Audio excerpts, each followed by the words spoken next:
Yeah, it's interesting. I often get asked this.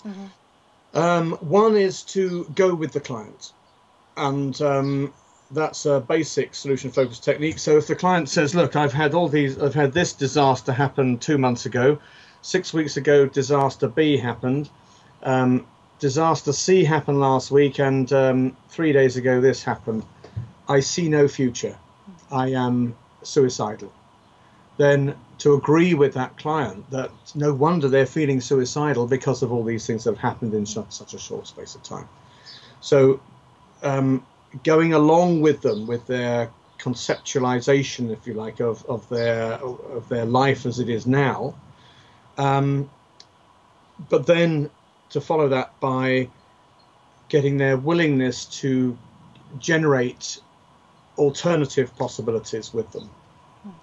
Now, the problem with working in mental health services, and which caused us great problems, I'm reaching around for props here. So say if that is the suicide option, in solution focus, we say you can keep that, it's there, but let's put other possibilities round with it. And then next question is, of the other possibilities, which would you like to try first? But in institutionalized mental health services, the approach is, you can't have that, and to hide it, put it away, you know, by removing shoelaces, removing belts, removing safety razors, removing, you know, ligature points and all that stuff. And that often works paradoxically against the interests of the patient. So the patient start looking for ways to have the option back, and maybe need to hurry up to get it done before they get caught again. Or and I was, you know, when I worked in the mental health system, over a dozen people committed suicide, people who should be, you know, who considered in our care, because we took that approach. So this is a quite serious level of describing the difference between the solution-focused model and the model where you are trying to be the expert over the patient's or the client's life. Okay. Yes, and that raises another point, because the approach I just mentioned is very disempowering. Whereas, of course, part of solution focus is we empower people. So we empower people to make a choice, and we empower people to take responsibility for their life. So if they decide to take their life, that's their responsibility, not ours.